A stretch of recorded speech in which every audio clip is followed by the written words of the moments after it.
Jonsok had never liked staying late at the office, but today had been especially exhausting. The manuscript of a new novel, brought in by one of their most promising authors, demanded immediate editing before tomorrow's meeting with investors.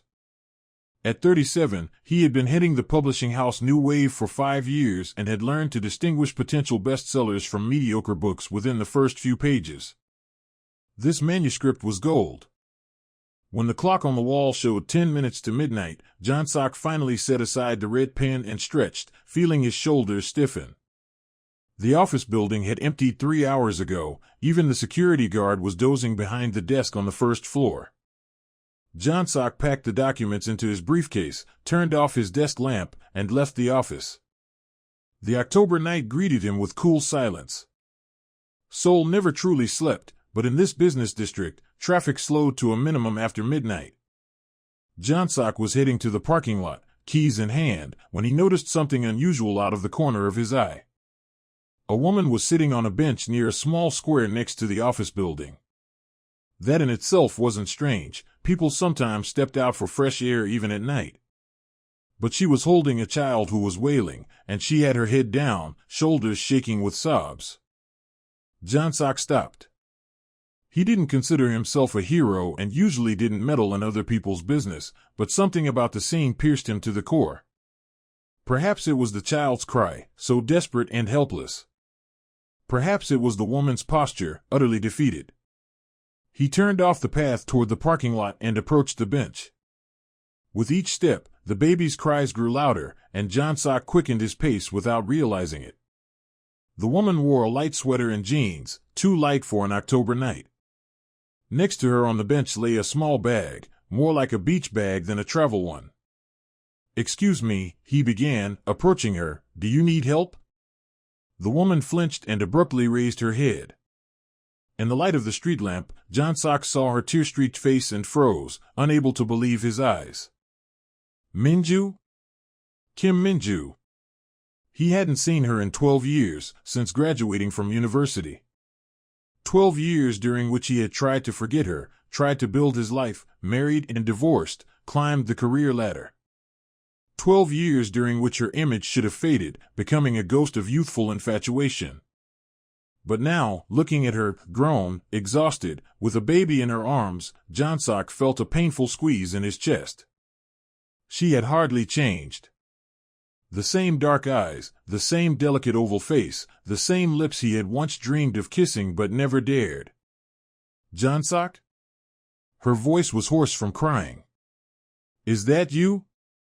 He nodded, unable to speak, and crouched in front of the bench to be at her level. The baby in her arms continued to cry, burying his face in her shoulder. "What happened?" he asked, his voice softer than he intended. "Minju, why are you here at this hour?" "With the baby?" She tried to smile, but it came out as a grimace. Fresh tears rolled down her cheeks.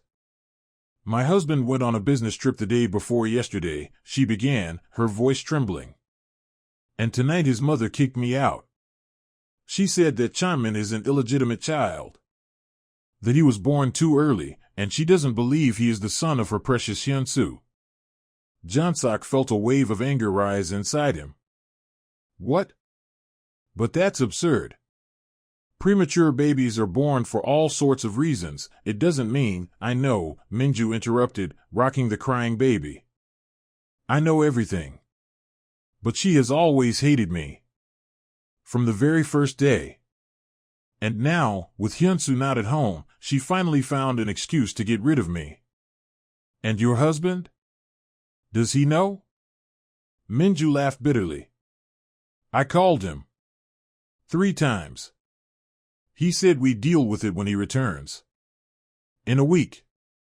He told me to find somewhere to stay and not cause a scene with his mother." Jonsok straightened slowly. His hands clenched into fists.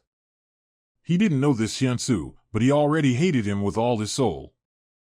What kind of man leaves his wife and small child at the mercy of fate?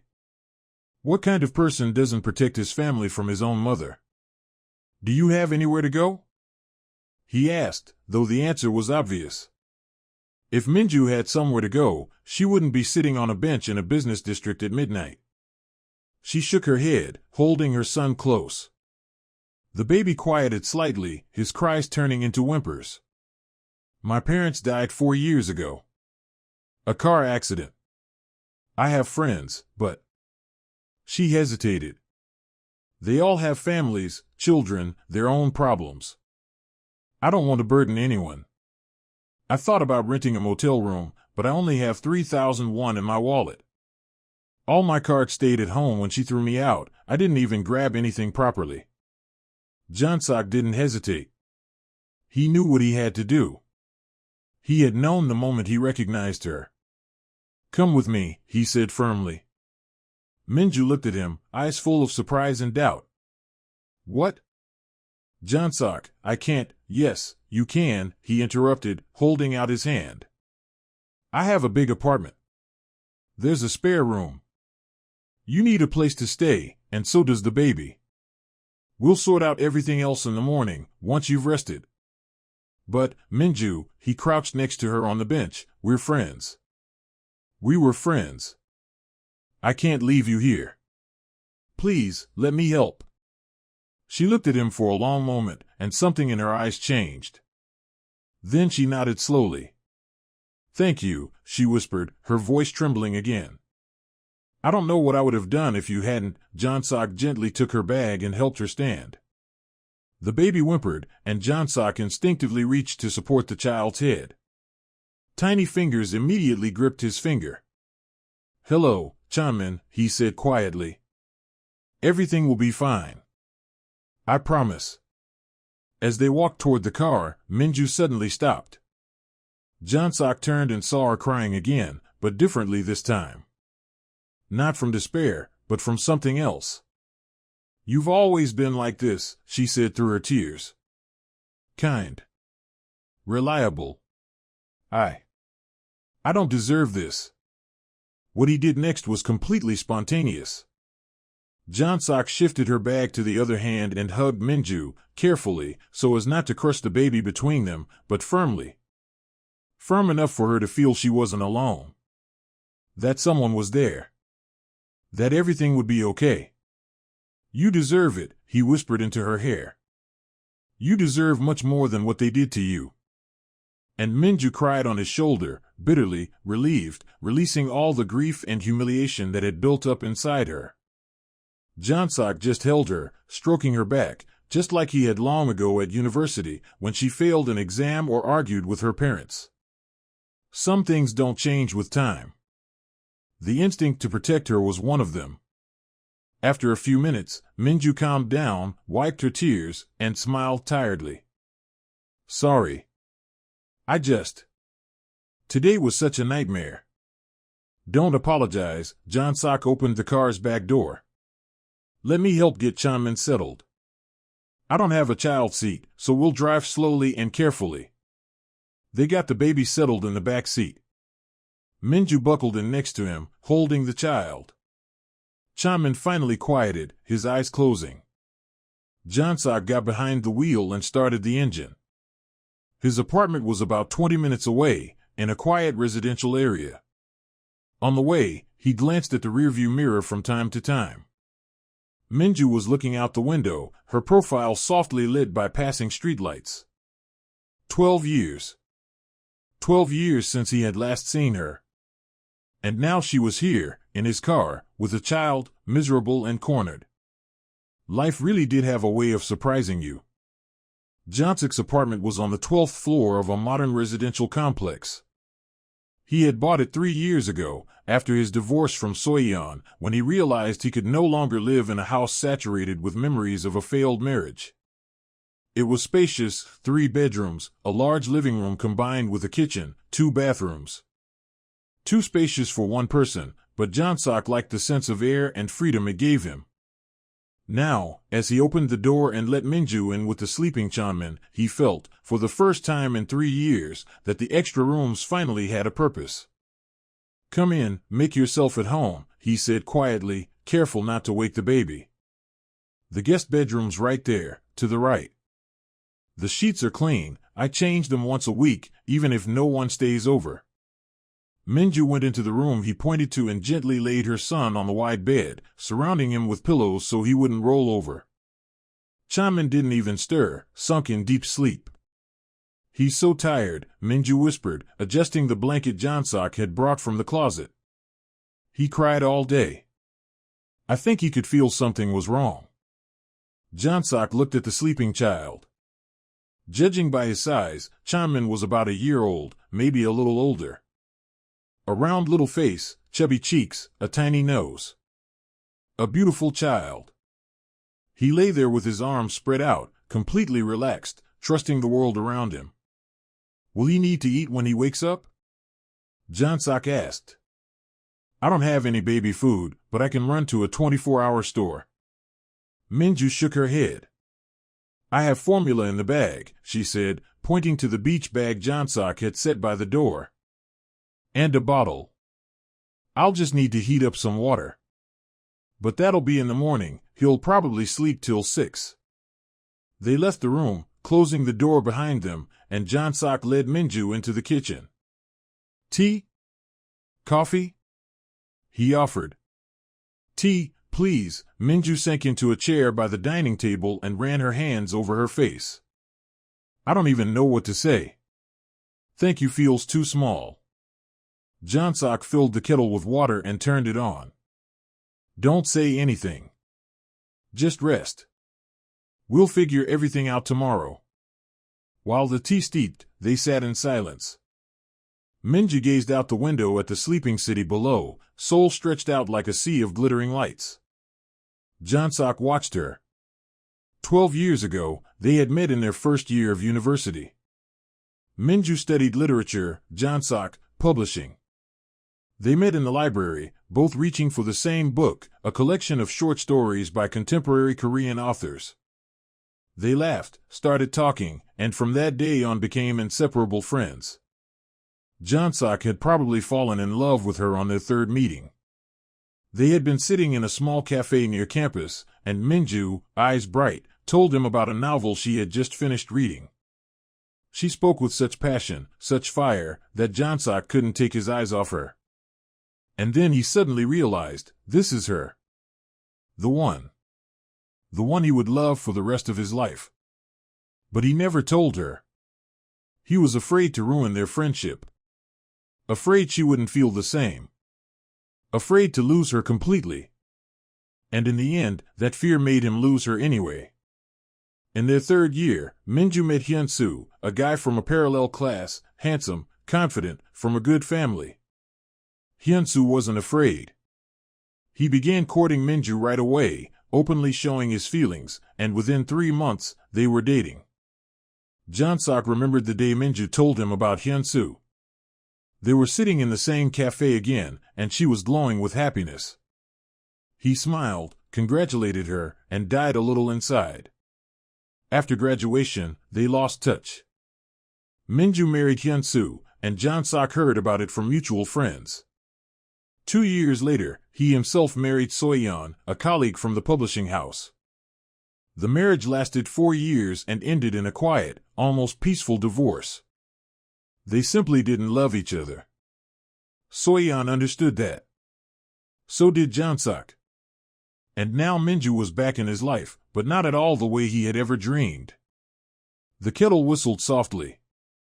Jonsok poured the tea into cups, handed one to Minju, and sat across from her. Tell me, he said gently. What's been happening? How did it come to this? Minju wrapped her hands around the cup, soaking in its warmth. I don't even know where to start, she said with a sad smile. Remember how we used to dream about the future? You wanted to start your own publishing house, and I wanted to write novels. Everything seemed so simple and right back then. I started the publishing house, Jonsok noted. And you? Do you still write? She shook her head. No. I stopped after the wedding. Hyun-soo said it was a childish hobby, that I should focus on the family. His mother thought the same. Actually, his mother. Minju fell silent, taking a sip of tea.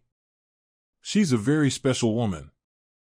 I can imagine, Jonsok said dryly. Go on. We got married a year after graduation. The wedding was beautiful, lavish. Hyunsu's family is wealthy, they own a chain of restaurants. At first, everything was fine. Hyunsu was attentive, caring. But then, something changed. He started spending more time at work, helping his father. We moved into his parents' house, a big mansion in Gangnam. His mother immediately took me under her control. Minju spoke calmly, almost flatly, but Jonsok could hear the pain in every word. She controlled everything. What I ate, what I wore, who I talked to. She told me I wasn't good enough for her son. That I came from a poor family, that I had no manners. Hyunsu never defended me. He said it was temporary, that his mother would get used to me, that I just had to be patient. How many years did you be patient? Jonsok asked quietly. 11, Minju replied. 11 years, Jonsok. You know what's the worst part? I started to believe her. I started to think she was right, that I wasn't worthy, that I was lucky to have married Hyunsu, that I should be grateful. Under the table, Jonsok's fists clenched. When I got pregnant, Minju continued, I thought things would change. That a baby would bring us closer. But the pregnancy was hard. I had terrible morning sickness at first, then blood pressure problems. At 34 weeks, the doctor said they needed to do an emergency C-section. The baby wasn't getting enough oxygen. Chanmin was born weighing 2.2 kilograms. Small, but healthy. He spent 3 weeks in the incubator. She fell silent, staring into her cup. My mother-in-law immediately started hinting that the baby had come too early. She counted the weeks, checked the dates. Said normal babies are born on time, that Chanmin was too small, too weak. Hyunsu tried to calm her down, but I could see it, he was doubting me. He believed me, but deep down, her poison had already taken root. God, Jonsok exhaled. Minju. Yesterday she reached her limit. Minju lifted her eyes, tears glimmering in them. Hyunsu left for a business trip to Busan 2 days ago. He won't be back for a week. Last night, I was feeding Chanmin in the kitchen when she came in. She started again, saying the baby didn't look like Hyunsu, that I'd cheated, that I'd brought shame to their family. I tried to explain, but she wouldn't listen. She screamed at me to get out of her house and take my bastard with me. Minju sniffled, her voice breaking. I called Hyunsu. He said he'd sort it out when he returned. That I just needed to stay somewhere else for a few days. That it wasn't worth escalating the conflict with his mother. And I realized he wasn't going to protect me. He never was. It was easier for him if I just disappeared for a while than to stand up to her. Where did you go? Jonsok asked. When she threw you out. To the park near your office building. I don't even know why. I just walked aimlessly, and my feet took me there. I sat on a bench and realized I had nowhere to go.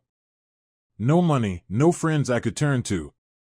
I was completely alone, with a 1-year-old in my arms. And it was so terrifying, Jonsok. So unbearably terrifying. She burst into tears, burying her face in her hands. Jonsok stood, walked around the table, and hugged her shoulders. You're not alone, he said firmly. Hear me? You're not alone. I'm here. And I won't let anyone hurt you. Not her, not anyone. Minju pressed against him, and they stayed like that, she sitting, crying, he holding her, feeling his own throat tighten from unspoken words. He loved her. Loved her 12 years ago. Loved her now. And he would always love her. But now was not the time for confessions. Now was the time to help her gather herself. To give her support. To be what he had always been for her, a reliable friend. After a while, Minju calmed down. Wiped her tears and gave a tired smile. Sorry. I'm crying on your shoulder for the second time tonight. As many times as you need, Jonsok replied. Go to sleep. You're exhausted. We'll talk in the morning about what to do next. Minju nodded and stood up. At the door of the guest room, she turned back. Jonsok? Yes? Thank you. For everything. You've always been the best person I've ever known. She disappeared into the room, closing the door behind her. Jonsok remained standing in the kitchen, staring at the closed door. The best person. If only she knew how much he had wanted to be more than that for her. But that didn't matter. What mattered was that she was here, safe. And that tomorrow he would do everything possible to help her escape this nightmare. Jonsok woke to the sound of the baby crying. Looking at the clock, he saw it was 6:30 in the morning. He had slept only 4 hours but felt surprisingly alert.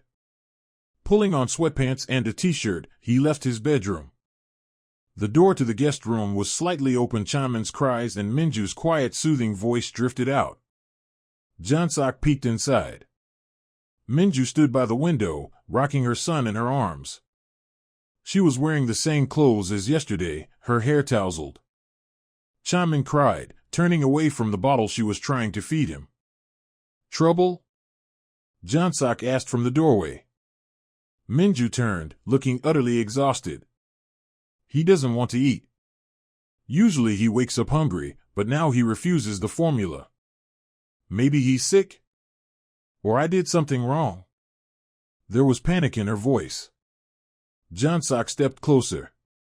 Let me try, he offered, and without waiting for an answer, carefully took Chamin in his arms. The baby paused for a moment, surprised, staring at the unfamiliar man with wide eyes. Then he cried again, but not as hysterically. Hey there, little guy, Jonsok said softly, gently rocking him.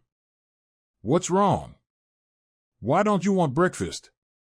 He began walking around the room, continuing to rock Chamin. Gradually the crying eased into soft whimpers. Jonsok hummed a melody without words, the first tune that came to mind. How are you doing that? Minju asked in wonder, watching them. I don't know, Jonsok admitted. I have no experience with children. I'm just doing what feels right. Chamin finally calmed down and even smiled, showing 2 tiny teeth. Jonsok smiled back. That's better. Now, maybe we can try eating? He took the bottle from Minju and held it to the baby's mouth. Chamin hesitated slightly, then began sucking. Jonsok carefully settled into the chair by the window, continuing to feed him. Minju sat on the edge of the bed, watching them with an unreadable expression. You know, she said quietly, Hyunsu never fed Chamin. Not once. He said it was women's work. His father never helped either. That's how it is in their family. Jonsok looked at her. In my family, my father helped my mother with everything. They were partners. Equals. I thought that's how it should be. Your father was a good man, Minju said. I remember you telling me about him. He passed away 5 years ago. Jonsok looked at Chamin, who had almost finished the bottle. Heart attack. Suddenly. My mother moved to Taejeon to live with my sister I visit once a month. She still misses him. They spent 40 years together and loved each other till the last day. I'm sorry, Minju whispered. I didn't know. How could you know? We didn't talk. There was no reproach in his voice, just a statement of fact. Chamin finished the bottle and yawned blissfully. Jonsok lifted him onto his shoulder, patting his back lightly as he had seen in movies. The baby burped loudly, and both adults laughed. Good job, Jonsok praised. Feeling better now? Chamin grabbed his t-shirt with tiny fingers and buried his nose in Jonsok's neck. Within a minute, he was snoring, asleep again. He trusts you, Minju said in surprise. Usually he fusses with strangers. Maybe I don't seem like a stranger to him, Jonsok said carefully, standing and laying the sleeping baby on the bed, surrounding him with pillows again. Children can sense people better than adults. Minju looked at her son, her face softening. He looks so much like Hyun-soo, she said quietly. The same eyes, the same chin. I don't understand how his mother doesn't see it. Or maybe she just doesn't want to. Jonsok didn't answer. He suspected Minju's mother-in-law saw the resemblance perfectly. She just needed an excuse to get rid of the daughter-in-law she never liked. Minju, he said, we need to talk about what to do next. But first, you should take a shower and change. I have a robe, you can use it. I'll prepare breakfast in the meantime. I don't have other clothes, Minju looked at him guiltily. When she kicked me out, I only grabbed the bag with Chamin's formula and diapers. Even my phone stayed at home. Yesterday I called Hyun-soo from a payphone. Okay, Jonsok nodded. After breakfast we'll go to the store, get you some clothes. And a phone, too. Jonsok, I can't let you spend money on us, Minju protested. You've already done so much. Minju, he interrupted gently but firmly, don't argue. Please. We'll sort out finances later, once you're back on your feet.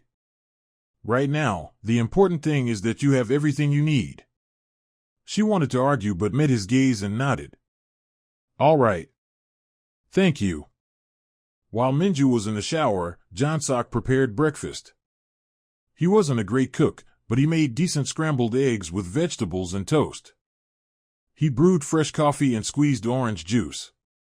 When Minju came out, wrapped in his large terry robe, wet hair, her face refreshed without a trace of yesterday's tears, Jonsok felt something stir inside him.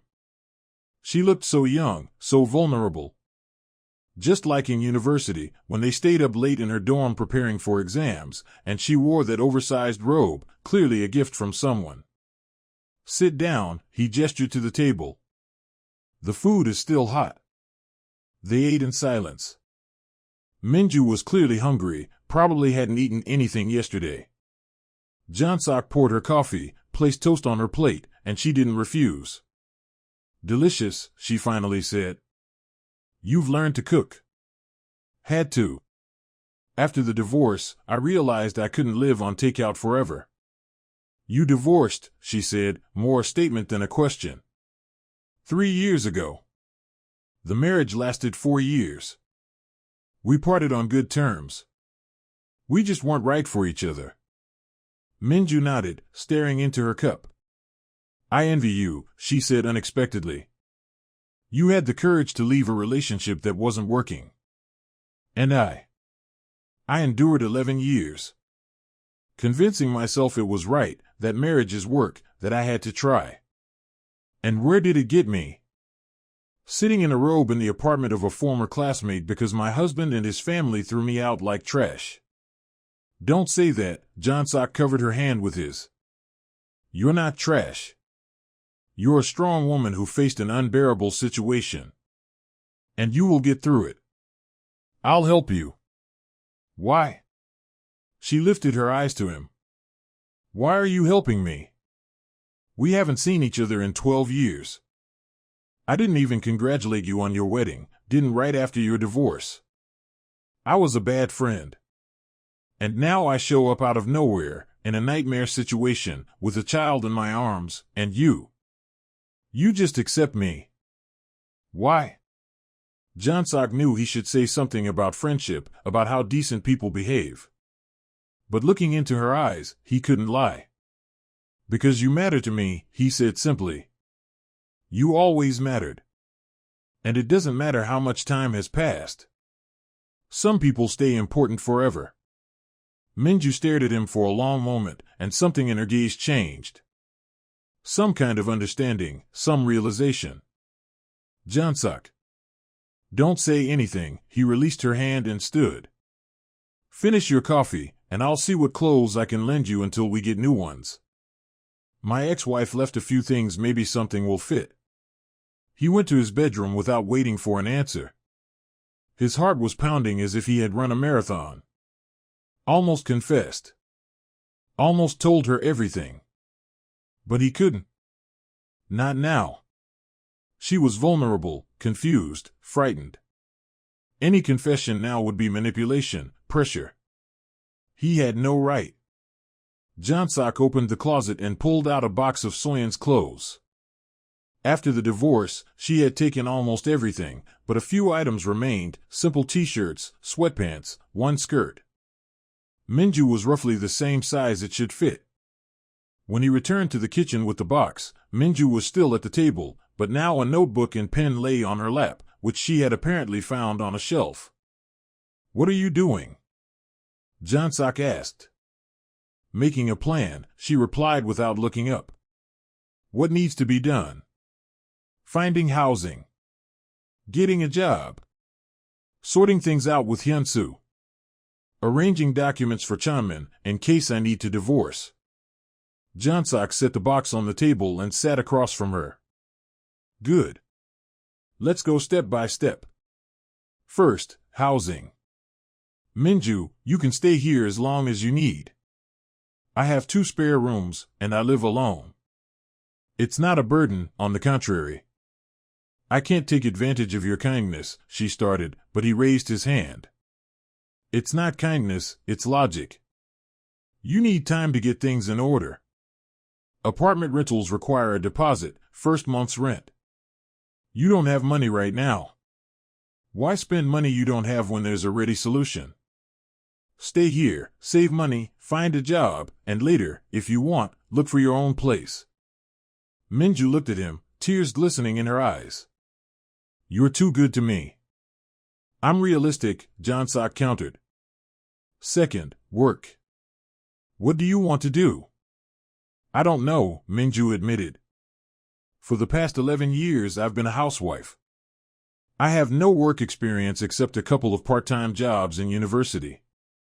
A literature degree doesn't give me any special skills." "It does," Jonsok disagreed. "You can analyze texts, your writing is good, you've read a lot. That's a solid foundation for an editor. And I happen to need an editor in the publishing house." Minju stared at him. "You're offering me a job?" "I'm offering a trial period. 1 month, remote, so you can be with Chanmin. I'll give you some manuscripts to edit. If you handle it, I'll hire you officially. Salary during the trial will be lower, but enough for you to save." "Jonsok, this is too much," Minju protested. "You're giving me a roof over my head, buying clothes, and now a job too. People will think." "Think what?" he asked calmly. "That I'm helping an old friend in a difficult situation? Let them think. Minju, I'm offering you a job not out of pity. I really need an editor. The last one left 2 months ago, and I still haven't found a replacement. You're perfect for the position. If you fail, I'll tell you honestly. But I think you'll succeed." Minju was silent, and he saw the struggle inside her between pride and practicality. Finally, she nodded. "All right. I'll try. But only on honest terms. If my work is bad, tell me right away." "Deal." Jonsok extended his hand, and they shook, like business partners. "Now about Hyunsu. What do you want to do?" Minju took a deep breath. "I don't know. I'm still his wife. He's Chanmin's father. Maybe when he comes back, we can talk things through. Maybe he'll understand that his mother went too far." "And if he doesn't?" Jonsok asked quietly. "Minju, I don't want to pressure you. But you have to be ready for any outcome. If Hyunsu sides with his mother, then I'll file for divorce," she said firmly. "I won't go back to that house. Never. Even if it means raising Chanmin alone." "Not alone," Jonsok corrected. "I'll be there. As a friend. As support. Always." Minju looked at him for a long moment. "You really have changed," she said softly. "Or I just never saw the real you before." Jonsok smiled. Maybe both. People change. I've grown older, more confident. Learned to say what I think.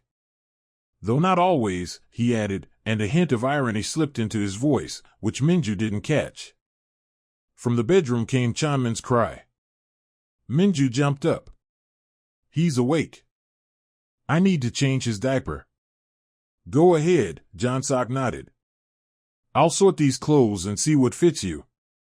While Minju tended to Chanmin, Jonsok sat at the kitchen table, looking at her list in the notebook. Neat handwriting, clear structure. She had always been organized, practical. Those qualities would help her get out of this situation. And he would help. He would be there. Even if she never knew his feelings. Even if they remained just friends. The important thing, she had to be happy. The next 3 days passed in a whirlwind of setting up a new life. Jonsok took 2 days off. As CEO, he could afford the luxury. Together with Minju, they shopped for clothes, bedding for the guest room, and toys for Chanmin. Jonsok insisted on buying Minju a new phone. She resisted, but he was adamant she needed to stay connected, especially with a small child. They chose a simple model, and Minju immediately received the first message from Hyun-soo. Where are you? Mom says you left. What's going on? Minju showed the message to Jonsok. They were sitting in a cafe, Chanmin asleep in the stroller they bought an hour ago. What should I reply? She asked. The truth, said Jonsok. Tell him where you are and why. Let's see his reaction. Minju typed, I'm at a friend's. Your mother kicked me out, accusing me of cheating. You said to wait a week. That's what I'm doing. The reply came 2 minutes later. Which friend? You have no friends. Jonsok read the message over Minju's shoulder and frowned. You have no friends? Seriously? Minju shrugged guiltily. He didn't approve of my university friends. Said they were a bad influence on me. Gradually, I stopped seeing them. That's called isolation, Jonsok said quietly. Minju, that's a sign of an abusive relationship. Do you understand that? She didn't answer, but he could see from her face that she did. Maybe not fully realized, but somewhere inside she knew.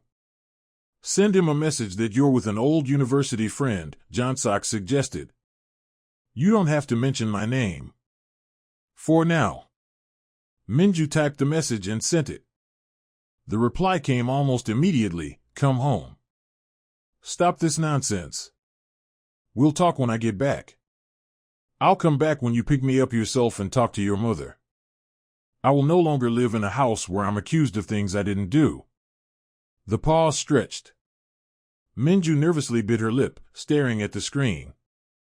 Finally, her phone vibrated. Don't dramatize. Mom was just worried. You know her character. You needed patience. Minju went pale. Jonsok saw her hands trembling. He's blaming me, she whispered. Saying it's my fault. That I should have endured. Jonsok took her phone and typed a message. Your mother kicked me and our son out at night, with no money and no belongings. This isn't a question of patience. This is about whether you protect your family or not. You have 1 week to decide. Call me when you return. He showed the text to Minju. Can I send it?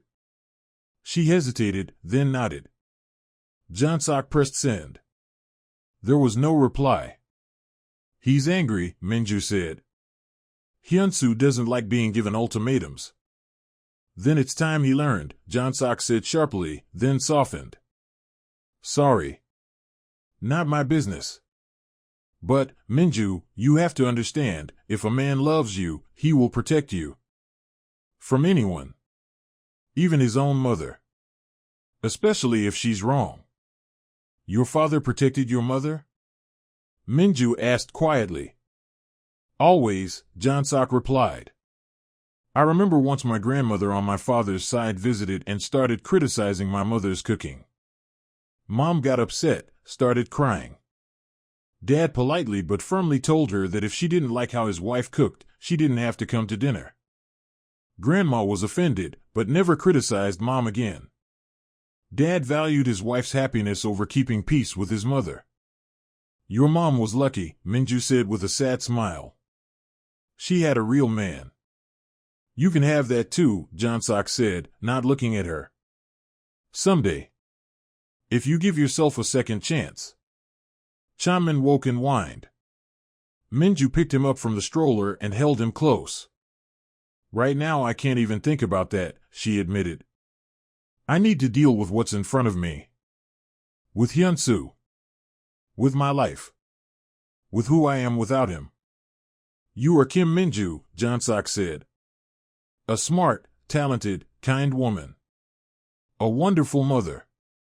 A person who loves literature and once dreamed of writing. You're not someone's wife or daughter-in-law. You are yourself. Minju looked at him, and something new appeared in her eyes. Gratitude. Appreciation. And something else Jonsok couldn't quite identify. Thank you, she whispered. For reminding me of that. On Monday, Jonsok returned to work. Before leaving, he left Minju 3 manuscripts to edit, instructions, and his work number in case she had questions. Don't rush, he said. Do it while Chamin is napping or occupied. The important thing is quality, not speed. Minju nodded, still a little uncertain. Jonsok understood, it would take time for her to believe in herself. 11 years with a man who suppressed her left a deep mark. In the office, a pile of work awaited him. Deputy Director Yoon San-hyun greeted him with a thick folder of documents. Welcome back, San-hyun said.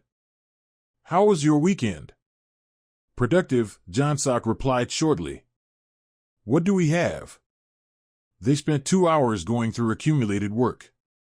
In the middle of discussing a new contract with a printing house, the secretary knocked and entered. Mr. You have a visitor. She says it's urgent and personal. Jonsok frowned. He didn't have personal visitors, everyone knew he preferred phone contact during work hours. Who is it? A woman. She introduced herself as Mrs. Choi Yeon-nam. Says you know her daughter-in-law. Jonsok felt his chest tighten.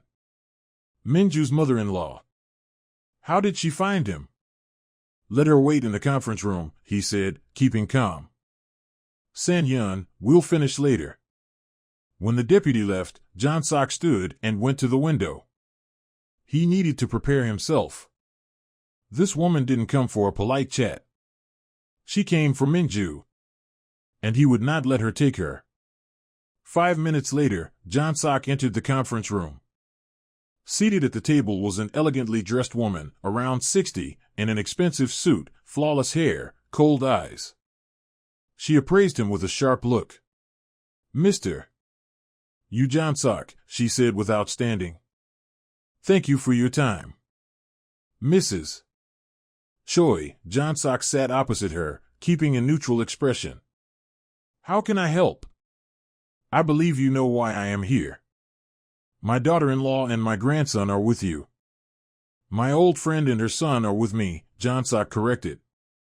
The 2 of them were kicked out of their home without money or belongings. Choi Yeon-nam pressed her lips. I see she's already turned you against me. Typical of her, playing the victim. She's not playing, Jonsok said coldly. I saw her. Sitting on a bench at midnight with a crying child. This is not acting. She could have gone to friends, Choi Yeon-nam shrugged. She must have friends. She has no friends. Your son isolated her from everyone. My son gave her everything, the woman's voice became harsher. A beautiful home, a secure life, social standing. And what does she do? Gave birth to a premature child and now runs to the first man she meets. Jonsok felt anger rising. First, he said, trying to remain calm, prematurity is not a sign of infidelity. It's a medical fact. Second, I am not the first man she ran to. I am a friend from university. Third, she did not run away. You kicked her out. I had the right, Choi Yun-nam said coldly.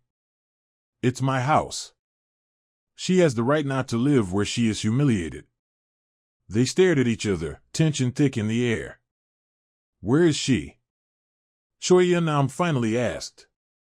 That's none of your business. I have the right to know where my grandson is.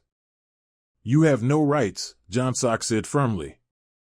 Chanmin is with his mother.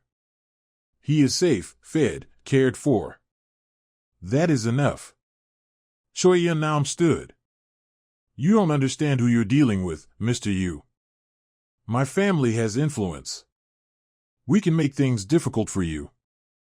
Jonsok also stood, straightening to his full height. He was a head taller than her. And you don't understand, Mrs. Choi, that threats don't work on me. I am not your daughter-in-law to be intimidated. I am an independent businessman, and my publishing company has no ties to your family. You have no leverage over me. I have lawyers, she said through clenched teeth. And what will they do? Jonsok asked calmly. Sue me for taking in a woman you kicked out into the street? Fine. Let them. I'll gladly tell the court the whole story. And while we're at it, I'll recommend a good lawyer to Minju who can help her file a counterclaim for domestic abuse and emotional harassment. Choi Yun-nam went pale. You wouldn't dare. Try me, Jonsok's voice was steel. I don't want conflict, Mrs. Choi. I just want Minju left alone until she decides what to do next. This is her life, her choice. Not yours. And not your son's, until he learns to protect his family. Hyun-soo loves her, Choi Yun-nam said, though uncertainty seeped into her voice. Then let him prove it. Let him return from his business trip and take her back. Let him provide her with a separate home where you cannot reach her. Let him stand between his mother and his wife and choose his wife. Only then will I believe he loves her. Choi Yun-nam studied him for a long moment. You're in love with her, she finally said. That's why you're doing all this. Jonsok did not deny it. My feelings are irrelevant. I am helping a friend in trouble. Everything else is none of your business. The woman turned and walked toward the door. At the threshold, she stopped. She will come back, she said. Sooner or later. She has no choice. She can't do anything, she's incapable. She was nothing before Hyun-soo, and she will remain nothing without him. You're wrong, Jonsok said calmly. She can do a great deal. And she will become someone, despite you. Now, if you'll excuse me, I have work to do. When the door closed behind Choi Yun-nam, Jonsok sank into his chair. His hands shook from the adrenaline. He picked up his phone and dialed Minju. Hello? Her voice was calm, chiming cooing in the background. Minju, it's me.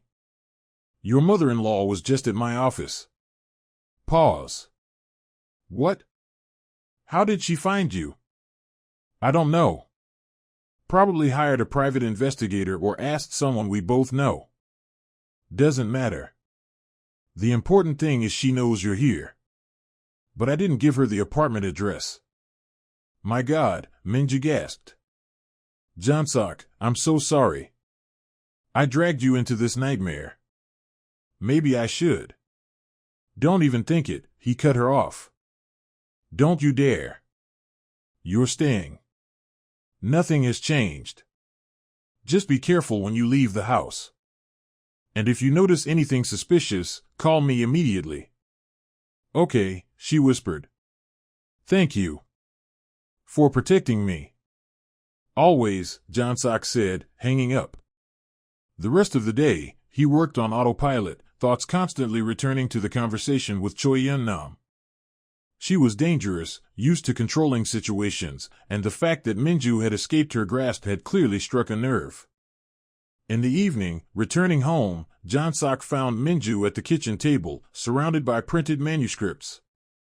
Chanmin was asleep in the portable crib in the living room. "How was your day?" he asked, taking off his jacket. "Productive." Minju lifted her eyes, and he saw a spark in them. "Jonsok, these manuscripts are amazing. Especially the second one, about a woman returning to her hometown after 20 years. I made notes, suggested some structural improvements. Want to see?" Jonsok sat beside her as she showed her edits. He watched her come alive, her eyes bright. This wasn't the timid, frightened woman he had found on the bench. This was Minju as he remembered her, passionate, intelligent, and engaged. "Excellent work," he said honestly. "Your comments are precise, and you've caught the weak points in the plot. The author will be pleased." Minju beamed. "Really? I wasn't sure. I thought I might be too critical." "You're perfect. A good editor must be critical, but constructive. And that's exactly what you are." She looked at her notes, pride shining on her face. Jonsok realized this was the first time in many years someone had praised her work, her mind, her talent. "I made dinner," Minju said unexpectedly. "Nothing fancy, just fried rice with vegetables and chicken. But I wanted to thank you for everything." Jonsok smiled. "You don't have to thank me with cooking. But I won't refuse dinner." They ate, talking about the manuscripts, literature, books they had read recently. Jonsok didn't mention Choi Yun-nam's visit. He didn't want to spoil Minju's mood. There would be time for serious talks later. After dinner, they sat in the living room, Minju rocking the awake Chanmin, Jonsok working on his laptop. It was a strange, unexpected idyll. Almost like family. "Jonsok," Minju called quietly. He looked up. "Yes?" "I was thinking today. About what you said. About how a real man protects the woman he loves. And I realized Hyunsu never protected me. Not once in 11 years. He always chose the easy path, agree with his mother, asked me to endure, avoid conflict. And I thought it was normal. That it was how it should be." Minju. "No, let me finish," she shook her head. "I need to say this. I was foolish. I wasted 11 years on someone who didn't value me. Who let his mother humiliate me. Who isolated me from friends and forced me to give up my dream of writing. And I allowed it. Because I was afraid of being alone. Because I thought no one else would want me." Jonsok set aside his laptop and moved closer to her. "You're not foolish. You were in a toxic relationship. It's not your fault. But I could have left earlier." Minju's voice was bitter. "I didn't have to endure all those years." "You could have," Jonsok agreed. "But you didn't. And you know what? That's okay too. People aren't robots. We make wrong decisions, stay in bad situations, fear change. That's human. The important thing is that you left. That you're here, now, and starting a new life." Minju looked at him, tears glistening in her eyes. "Why are you so kind to me? I don't deserve this." "You do," Jonsok said firmly. "You deserve much more. You deserve to be happy. You deserve someone who will protect you, support you, believe in you. You deserve love. True love. Like the love you felt for your wife?"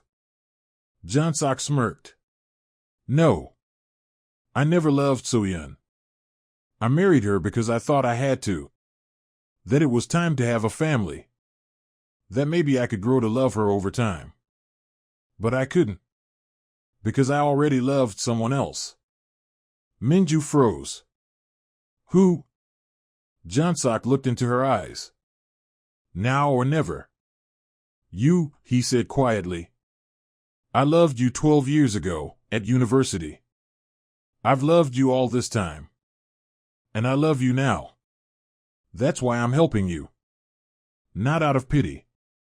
Not out of the duty of an old friend. but because I can't imagine not helping someone I love. Silence stretched between them. Chamin quietly snored in Minju's arms. Jonsok didn't look away, giving her time to process what she had heard.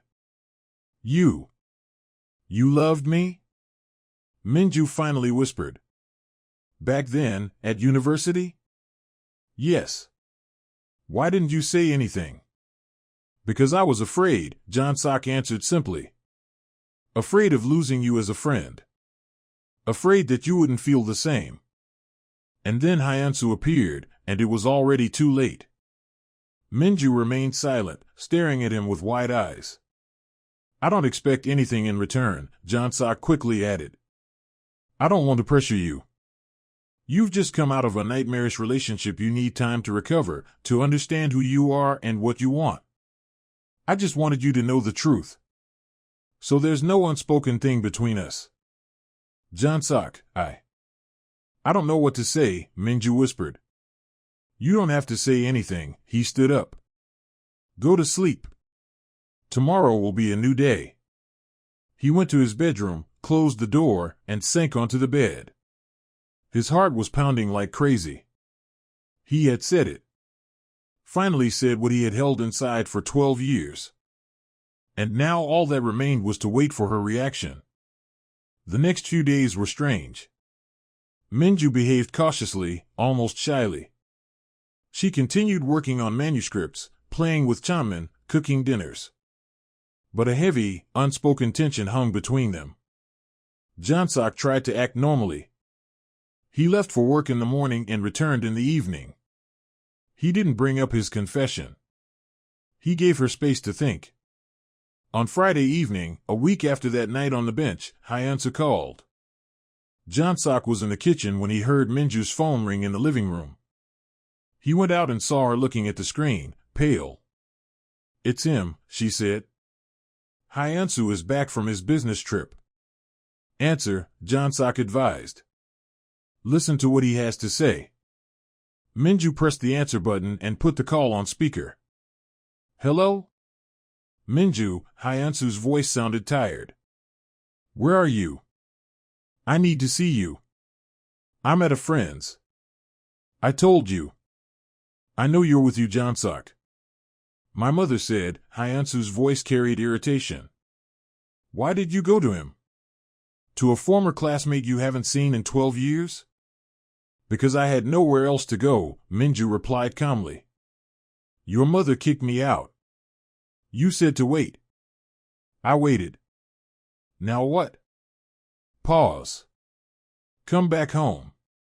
We'll discuss everything. No, Minju said firmly, and Jonsok felt pride for her. First, you'll answer my questions. Do you believe your mother?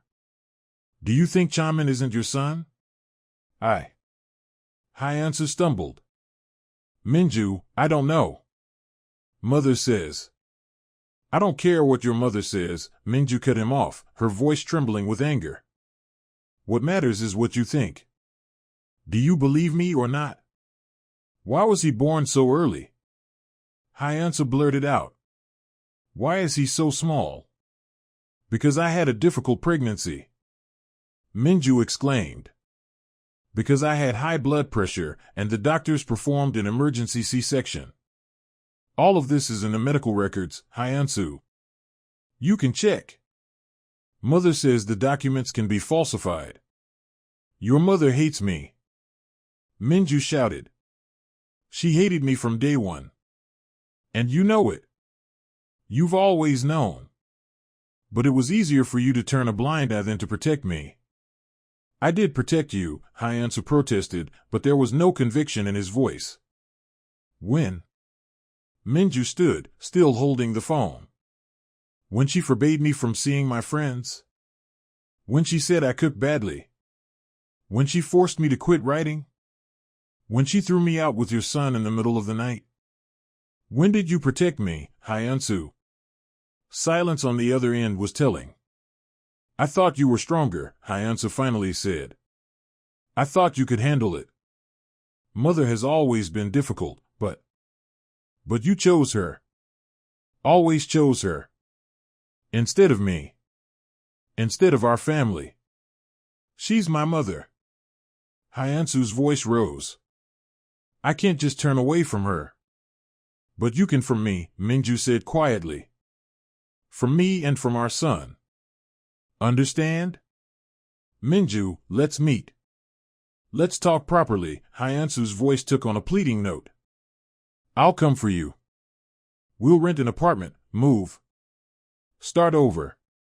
Separate from your mother? Yes. If that makes you happy. And what about her? Your mother? Does she agree?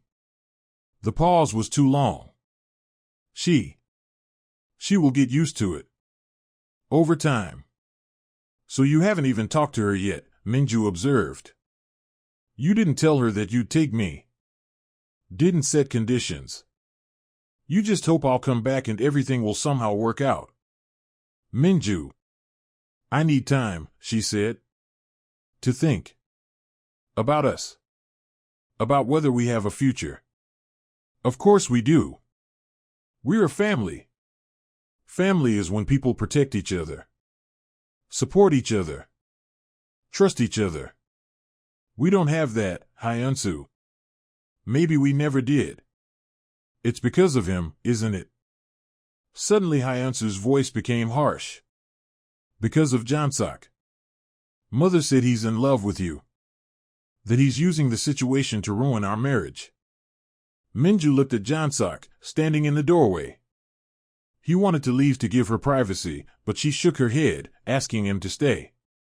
Jonsok helped me when I had nowhere to go, she said calmly. He gave me shelter, work, support. He's not trying to ruin our marriage, Hyansu. You are destroying it with your inaction. I love you, Hyansu said, and for the first time in the entire conversation, he sounded sincere. Minju, I love you. Forgive me. Forgive me for everything. I was a bad husband, I know. But give me a chance to make it right. Minju closed her eyes, and tears rolled down her cheeks. I don't know if that's enough, she whispered. I don't know if what's been broken for so long can be fixed. Let's try. Please. I need time, Minju repeated. A week. Give me a week to think everything over. Then I'll tell you my decision. Fine, Hyansu agreed. A week. But, Minju. I really love you. And Chanmin. I know he's my son. Deep down I always knew. I just let my mother plant doubt. Goodbye, Hyansu. Minju hung up and sank onto the couch, dropping the phone. Jonsok sat next to her. Not touching, just next to her. What do you think? He asked quietly. I think he's sincere, Minju said slowly. He really wants to fix things. But I don't know if he can. Or if he will, when he faces resistance from his mother. How do you feel about him? Minju was silent for a long time. I don't know, she admitted. I used to love him. Or thought I did. But now I'm just tired, Jonsok. Tired of the struggle, of the constant feeling that I'm not good enough. Tired of having to prove my loyalty, my worth. And I'm not sure I want to go back to that, even if he promises to change. And what do you want? She turned to him, and there was so much emotion in her eyes that Jonsok felt his breath catch. I want to be happy, she said quietly. I want to write. I want Chanmin to grow up in a home full of love and warmth, not tension and conflict. I want to be with someone who sees me not as a burden, but as a partner. Someone who believes in me. Someone who... She trailed off, looking at him. Someone like you, she finished in a whisper. Jonsok froze. Minju. Don't say anything, she raised her hand. Please. I need time. I need to figure out my feelings, the situation with Hyansu. I can't just jump from one relationship to another, it wouldn't be fair to anyone. But I want you to know, your confession changed something in me. Made me look at the past, at the present differently. At you. I'll wait, Jonsok said. As long as it takes. I'm not rushing you. Minju smiled through her tears. You've always been patient. That's one of the qualities I've always admired in you. They sat together in silence, not touching, but feeling a connection that grew stronger with each passing day. The week passed quickly. Minju immersed herself in the manuscripts, sending Jonsok the first edited drafts. He was impressed. Her edits were precise, thoughtful, improving the texts without changing the author's voice. You're a natural editor, he said over dinner on Wednesday. Do you want me to officially hire you? Full salary, benefits, and all? Minju beamed. Seriously? Absolutely. You passed the probation with flying colors. Welcome to the New Wave team. She cried right at the table. Jonsok, already used to her emotional nature, calmly handed her a napkin. Happy tears, I hope? Very happy, she sobbed. You can't imagine what this means to me. To have a job.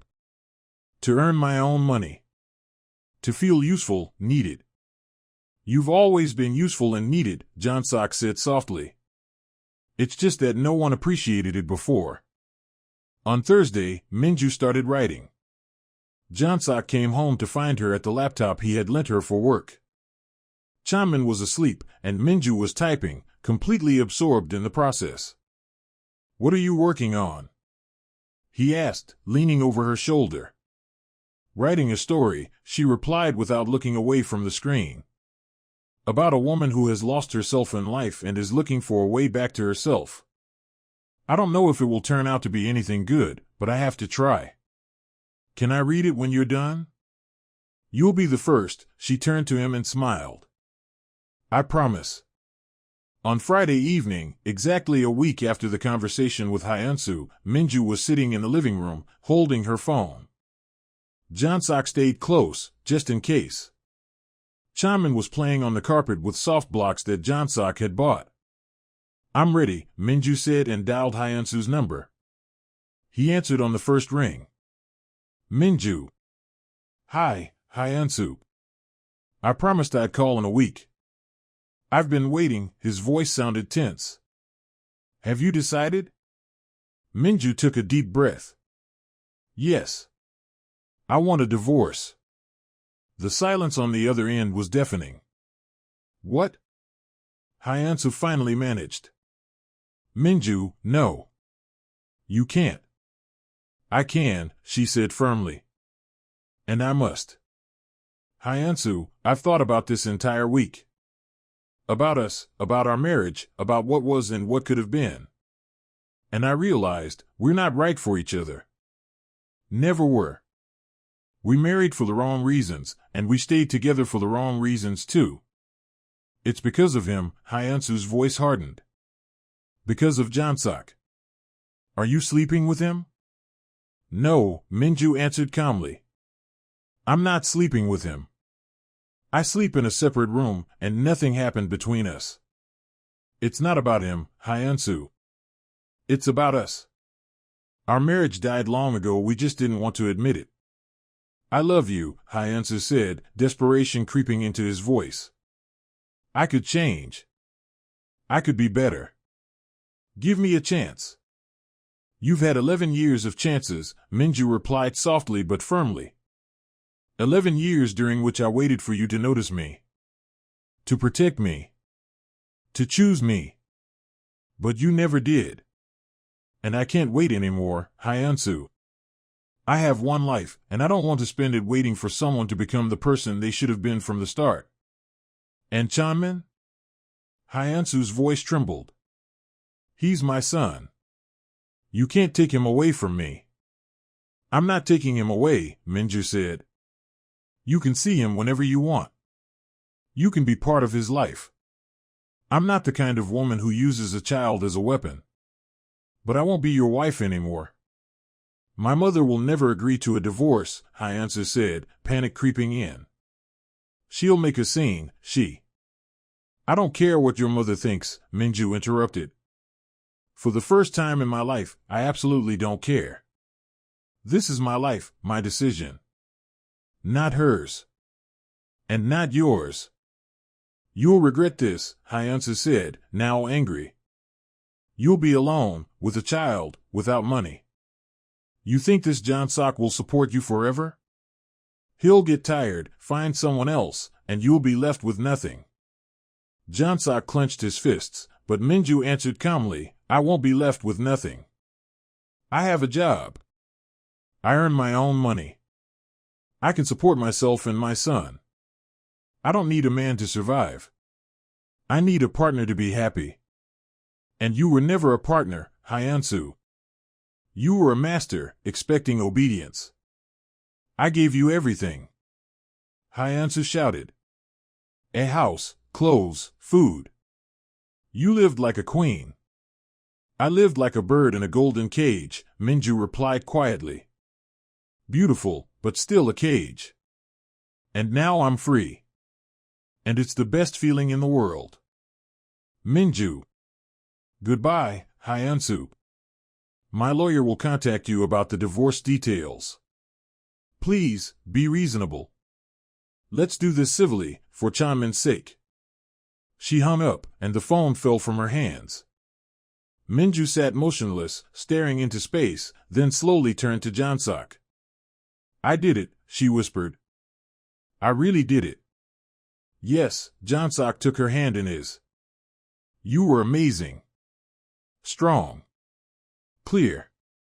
I'm shaking, Minju admitted, and he could see it was true, her hands were trembling. Inside, everything is shaking. I just destroyed my marriage. 11 years of my life. You didn't destroy it, Jonsok objected. You freed yourself from what was already destroyed.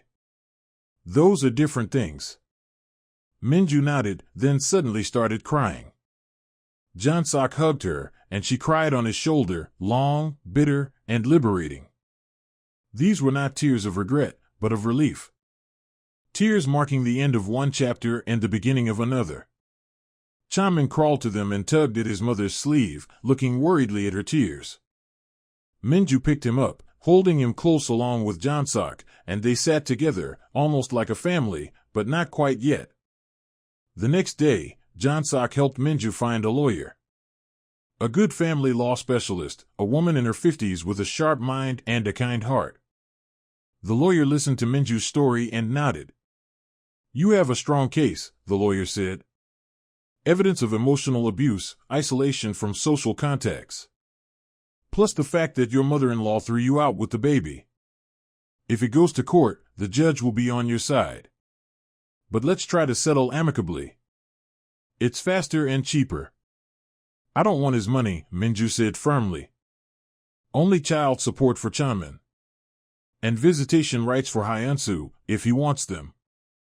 Are you sure? You're entitled to a portion of the marital property. I'm sure.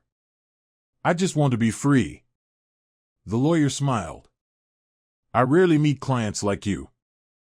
Usually, everyone wants to squeeze out the maximum. All right, we'll proceed according to your plan. A few days later, Hyansu's lawyer responded. To everyone's surprise, he agreed to Minju's terms, divorce, child support, joint custody with Chanmin living with his mother. No claims to property, no scandals. That's unusual, Minju's lawyer said. Normally, this process drags on for months. And here they agreed within 3 days. Maybe he really understood it's over, Minju suggested. Or his mother insisted on a quick divorce to get rid of me once and for all. Either way, it's good for you, said the lawyer. In a month, you'll officially be free. Minju left the lawyer's office with a light heart. Jonsok was waiting in the car with Chanmin. Well? He asked. He agreed. To everything. In a month, I'll be divorced. Jonsok smiled. That's good news? The best. Minju got into the passenger seat and turned to him. Jonsok, I want to tell you something. I'm listening. When it's all over, When I'm officially divorced, when all the formalities are done, when enough time has passed for me to honestly say I've figured myself out. I'd like us to try. You and me. Not as friends. As something more. Jonsok froze, unable to believe his ears. Minju. You've waited 12 years, she said softly. Can you wait a little longer? A few months, maybe half a year. Until I'm truly free. Not legally, but emotionally. Until I'm ready to start something new, without carrying the baggage of the past. I'll wait, Jonsok said, his voice hoarse with emotion. As long as it takes. Even a lifetime. Minju smiled, and it was the first truly happy smile he had seen on her face. It won't take that long. I promise. They drove home, to the apartment that was gradually becoming a home for both of them. Chaman babbled something in the back seat, playing with his new toy. Ahead was a summer full of changes and new beginnings. The following months passed in a whirlwind. The divorce was finalized quickly and without drama. Hyansu sent the signed and notarized documents, along with a short letter to Minju. I'm sorry I couldn't be the husband you deserved. I'm sorry I didn't protect you. You were right about everything. I want to be a good father to Chanmin, even if I couldn't be a good husband to you. I wish you happiness. Minju read the letter and calmly filed it with the divorce papers. It was a closed chapter. Time to move forward. She continued working as an editor at Jonsok's publishing house, enjoying it more and more. Her story about the woman searching for herself was complete, and Jonsok read it first. This is amazing, he said, putting the printout down. Honest, heartfelt, full of pain and hope at the same time. Minju, you're a real writer. Really? A spark lit in her eyes. You're not just saying that? I'm the CEO of the publishing house, Jonsok said seriously. My job is to assess literary potential. And I'm telling you, this story deserves to be published. Do you want me to include it in our next contemporary fiction collection? Minju cried, and Jonsok, already used to her tears of happiness, calmly handed her a tissue. I'll write more, she promised, wiping her eyes. A whole collection of stories. Or even a novel. I'll be waiting, Jonsok smiled. And I'll be your first publisher. Chanmin grew and developed quickly. At 14 months, he began walking, wobbling between Minju and Jonsok in the living room. His first word was mama. The second, to both adults' surprise, was Sok, his version of Jonsok's name. He considers you family, Minju said quietly, watching Chanmin reach for Jonsok. I am family, Jonsok replied, lifting the little boy. For both of you. If you let me. Hyansu visited his son once a week. Meetings took place in the park or a cafe, always with Minju present. Jonsok never attended, he considered it father and son time, which he should not interfere with. One day, after such a meeting, Minju returned home thoughtful. Hyansu is getting married, she said, placing Chanmin in the playpen. To the daughter of one of his father's business partners. His mother arranged everything. The wedding is in 2 months. Jonsok, cooking dinner, turned around. How do you feel about that? Good, Minju said, surprised. Strange, but I'm happy for him. I hope he'll be happier than he was with me. I hope he learned from our mistakes. You've changed, Jonsok observed. Since the day I met you on the bench. You've become stronger, more confident.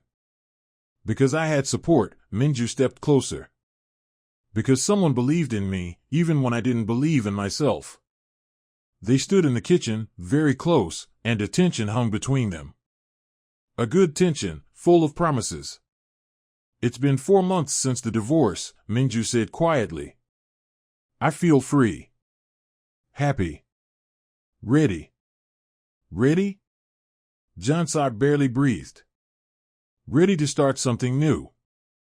With you. He looked into her eyes, seeking permission. She nodded, almost imperceptibly. And Jonsok finally did what he had dreamed of for 12 years, he kissed her. It was a slow, gentle kiss. A promise, not a demand. A question, which Minju answered by wrapping her arms around his neck and pressing closer. When they pulled away, both were smiling. Time has passed, Minju whispered. So much time. Worth the wait, Jonsok replied, kissing her again. From the playpen came Chanmin's joyful babbling. They laughed, and Jonsok thought, this is it. Happiness. Not loud, not dramatic, but quiet, homey, real. Officially, they started dating in early September, 6 months after that night on the bench. Jonsok insisted on doing everything properly. He invited Minju on a proper date, to a restaurant, just the two of them, while his mother came from Taejun to look after Chanmin. Will you introduce me to her? Minju asked nervously, getting dressed. Of course. She'll be thrilled to meet you. And indeed, Jonsok's mother, seeing Minju, immediately hugged her. So this is the girl my son has been talking about for 12 years, she said warmly. Finally. I thought he'd never have the courage. Minju blushed, and Jonsok rolled his eyes. Mom, please. What? I'm just telling the truth. Go on to your date. Chanmin and I will have a great time. At the restaurant, they talked about everything and nothing. Books, work, Chanmin. The future. I want to write a novel, Minju admitted.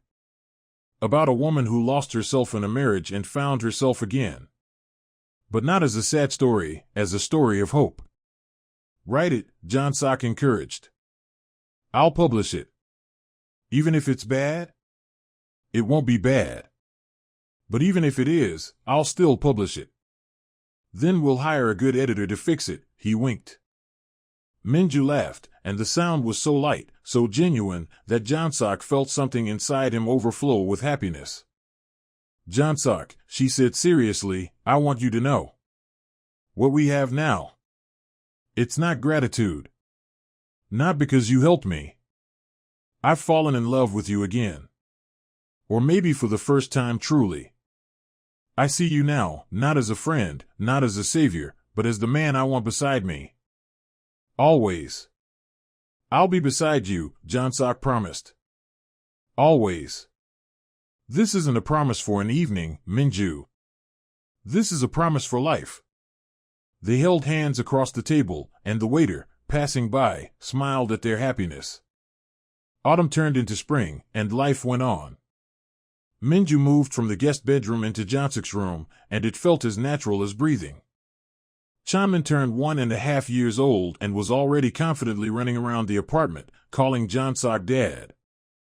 The first time it happened, Minju froze. Chanmin, this is Uncle Sok, she tried gently. But Jonsok crouched down in front of the toddler. If he wants to call me Dad, let him, he said. He has a biological father, and that's important. But if he sees me as a father too, I will be. If you don't mind.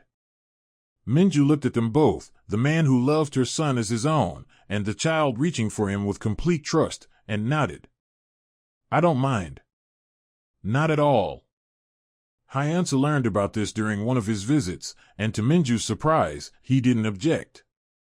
I see how happy he is, Hyeonsa said. And you're happy. That's all that matters. Jonsok is a good man. Better than me. Chanmin is lucky to have 2 fathers. It was the moment Minju finally let go of the past. Hyeonsa moved on too, and they could simply be co-parents, without pain or resentment. In May, Minju finished her novel. 300 pages telling the story of a woman named Ison, who escapes toxic relationships and finds herself in love. Jonsok read the manuscript in 2 days without stopping. This is a masterpiece, he said, closing the last page. Honestly, Minju. It's the best thing I've read in years. You're biased, she blushed. I'm a professional, Jonsok countered. And I'm telling you, this novel will be a bestseller. Let's publish it in August. We'll organize a launch and invite critics. The novel was published under a pseudonym. Minju didn't want her real name associated with the past. The book was called Return to Myself, and the first reviews were glowing. A piercing, honest story about female strength and the right to happiness. A novel every woman in a toxic relationship should read. A true literary talent. We await the author's next works. At the book launch, Minju was so nervous her hands shook. Jonsok sat in the front row, holding Chanmin, smiling encouragingly at her. When she went on stage and began reading an excerpt, her voice trembled at first, then grew confident. The audience listened, breathless. After the event, an older woman approached her with tears in her eyes. "Thank you," she said. "Thank you for this book. My daughter is in the same situation as the heroine. I'll give it to her. Maybe it will help her find the strength to leave." Minju hugged the stranger, and both cried. Jonsok, watching the scene, felt a pride so strong it almost hurt. In the summer, when Chanmin turned 2, Jonsok organized a family picnic. His mother came from Taejun, a few close friends from the publishing house, and even Hyunsu with his new wife were invited and attended. It was a strange but warm gathering. Hyunsu and Jonsok even got talking, discussing books. Hyunsu's new wife, a quiet, sweet woman named Yuna, played with Chanmin and said to Minju, "You have a wonderful son. And you. You look happy." Hyunsu said you weren't happy with him. "I wasn't," Minju admitted honestly. "But that's in the past. Now I'm happy." She looked at Jonsok, who lifted Chanmin high, making the boy laugh with delight. Jonsok's mother stood nearby, smiling and talking to her son. "Very happy," Minju added. At the end of the picnic, when it was already dark and someone turned on fairy lights in the trees, Jonsok asked everyone to be quiet. "I want to say something," he announced, and everyone turned to him. Minju stood beside him, unsure what was happening. Jonsok took her hand and knelt on one knee. The world stopped. "Kim Minju," he began, his voice trembling with emotion. 12 years ago, I fell in love with you and didn't have the courage to say it.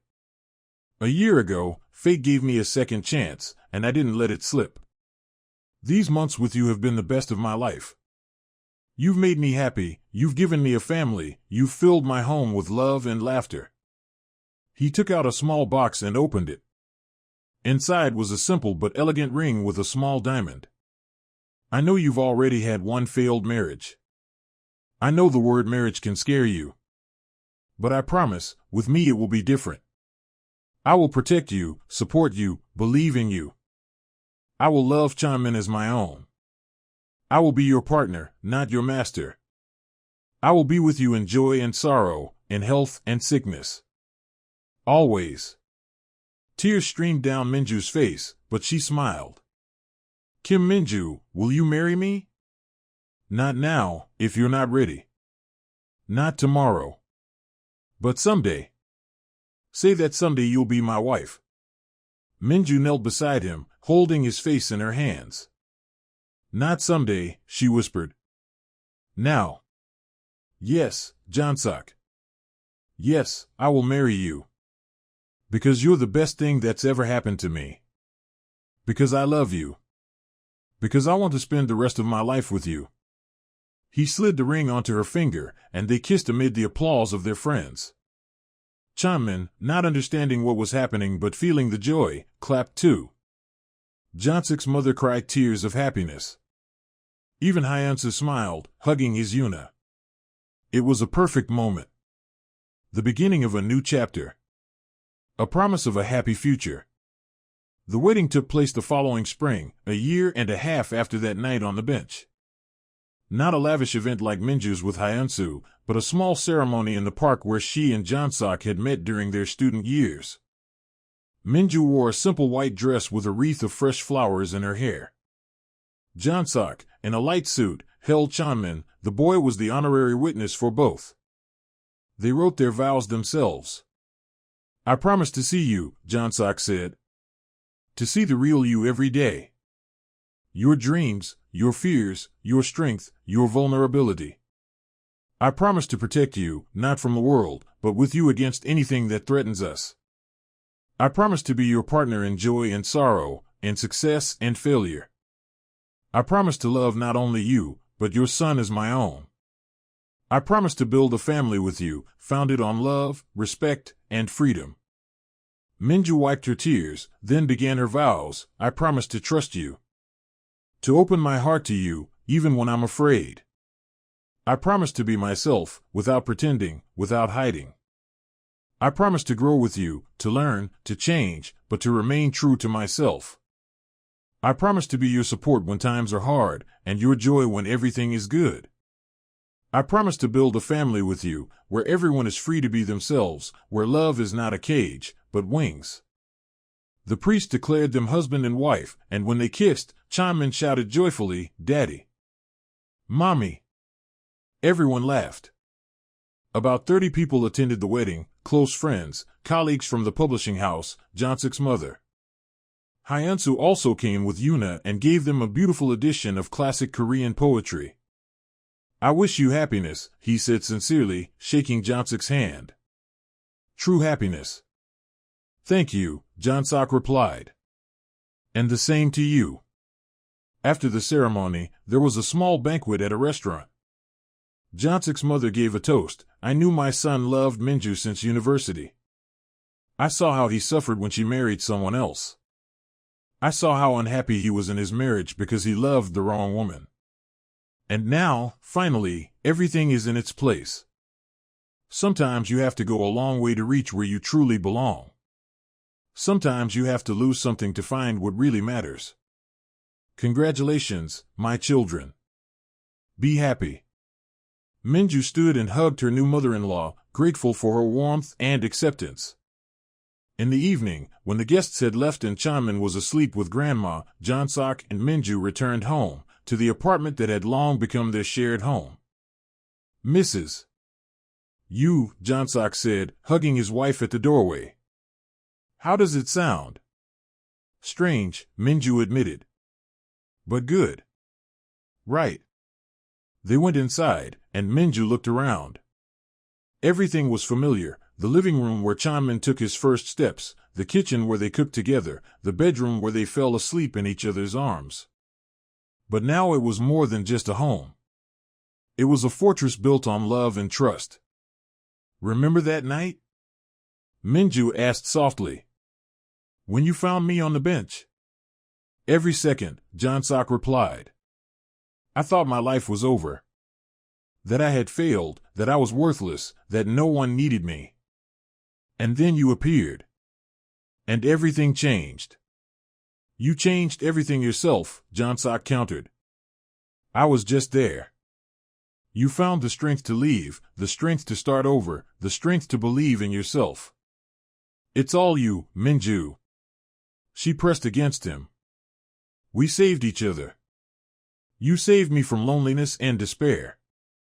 I saved you from a life without love. We created a family we chose, not one we fell into by chance. A family we choose, Jonsok repeated. I like how that sounds. They stood in the quiet of their home, holding each other, and in that silence were more words than they could speak. A promise for tomorrow, and the day after, and all the days to come. 18 months passed since their wedding. Minju was working on her second novel and writing a column for a literary magazine. Her first book had been translated into 3 languages and became a bestseller in Korea. The publishing house, New Wave, was thriving, and Jonsok was considering opening a second office. Chanmin was 3.5 years old. He attended kindergarten and had friends. He called Jonsok Dad and Hyunsu Dad too. In his world, there was room for both fathers, and both loved him unconditionally. One evening at the end of summer, Minju returned from a doctor's appointment with a strange expression on her face. Jonsok, playing with Chanmin in the living room, immediately became alert. What's wrong? He asked. Are you okay? Minju nodded, then shook her head, then nodded again. She sat on the couch, staring at her husband. I'm pregnant, she exhaled. Time stopped. Jonsok froze, holding a toy car, staring at his wife. What? I'm 8 weeks along. The doctor confirmed it today. Jonsok slowly sank to the floor, unable to stand.